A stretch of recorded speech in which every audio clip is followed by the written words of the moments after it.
All right, let's get right into it. We're talking about something that sounds like it was pulled straight out of science fiction, antimatter. But what if I told you it's not only real, but it holds the key to one of the biggest questions out there? Why do we exist at all?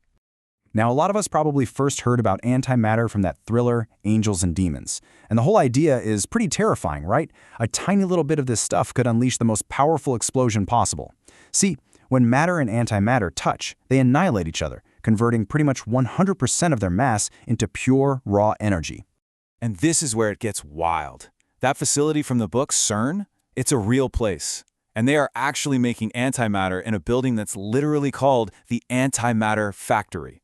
This is one of those times where real science is honestly even cooler than the fiction. And get this, antimatter is, by far, the most expensive substance in the known universe. We're not talking billions of dollars a gram. Try something like $100 trillion. So you gotta ask, right?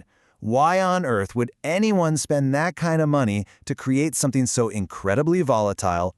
Well, the answer has absolutely nothing to do with making bombs. It has everything to do with solving maybe the single biggest mystery of our entire universe. Why is there anything, you, me, the stars, all of it, here at all? Okay, so let's rewind the clock all the way back to the very beginning. In those first few moments right after the Big Bang, all that insane energy started creating particles.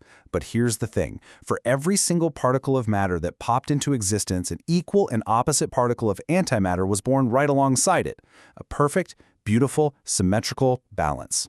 Now, if that balance really was perfect, then every particle should have found its antiparticle twin, and they all would have annihilated. Poof!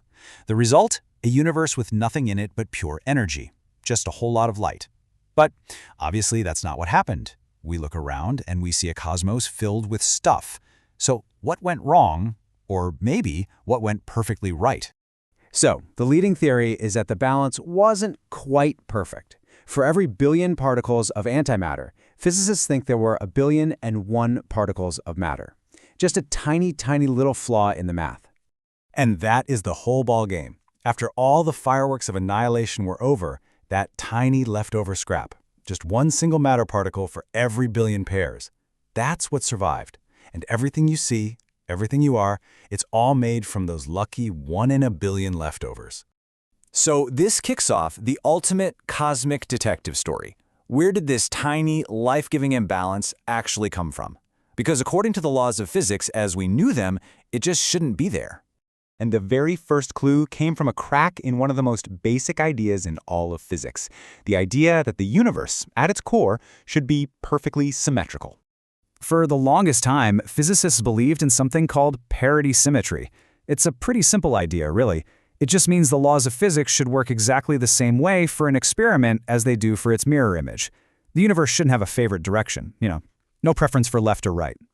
But then, in 1956, an absolutely groundbreaking experiment led by the physicist Xiansheng Wu just blew that idea to bits. What she did was, she got these cobalt-60 nuclei and aligned their spins, kind of like a bunch of tiny spinning tops, all pointing the same way. When they decayed, they shot out electrons. Now, if the universe didn't care about left or right, you'd expect a perfect 50-50 split, right? Half go one way, half go the other. But that is not what happened. A clear majority, about 60%, flew off in one specific direction. This led to an absolutely shocking conclusion. The universe does have a preference. It's slightly left-handed. This discovery was so huge, it won a Nobel Prize. Though in what's now seen as one of the Nobel Committee's biggest blunders, Wu herself was outrageously left off the award. And it wasn't just a small surprise. The results were so completely mind-bending that the legendary physicist Wolfgang Pauli, when he first heard about it, his reaction was basically, "That's total nonsense."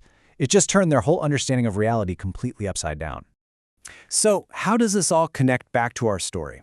Well, that hunt for the universe's broken symmetry, that tiny flaw in the mirror, that is exactly what they are doing right now at CERN's Antimatter Factory. They are trying to find that one subtle difference between matter and antimatter that could finally explain why we're here. So how in the world do you even make this stuff? It's incredible. They take protons, accelerate them to almost the speed of light, and then just smash them into a metal target. Out of that huge shower of particles that erupts, they use these insanely powerful magnets to pick out the handful of antiprotons. The whole thing is just an epic feat of engineering. And one of the huge questions they're trying to answer sounds almost like something a kid would ask. Does antimatter fall up or down? Does it have some kind of anti-gravity? It sounds simple, but it's a really fundamental test to see if it plays by different rules than normal matter. And guess what? They actually got an answer. The alpha-G experiment recently confirmed that antimatter falls down, same as regular matter. So anti-gravity is officially off the table. But, and this is a big but, their measurements aren't quite precise enough yet to see the tiny, tiny difference they still think might be hiding in there. The hunt goes on. Okay, so let's bring this all full circle and get back to where we started. What is the real story here? What is the truth about the world's most exotic substance? Which brings us right back to angels and demons. With all this incredible technology, could a villain actually steal enough antimatter to build a bomb that could level a city? Let's just run the numbers. The book called for 1/8 of a gram, okay? In 25 years of running the Antimatter Factory, they've managed to produce about 1/trillionth of a gram. So to make enough for that bomb, yeah, that would take you way, way longer than the entire age of the universe. So you can definitely sleep soundly tonight. But here is the final, and maybe the most amazing twist in this whole story. You don't actually need to go to CERN to find antimatter. In fact, it's a lot closer than you could possibly imagine. Just take a banana. Seriously, it's got tiny amounts of a radioactive isotope, potassium-40. And about once every 75 minutes or so, a banana will naturally spit out a positron, which is just an anti-electron. And it's not just bananas. Your own body does it too. In fact, your body produces somewhere around 180 positrons every single hour.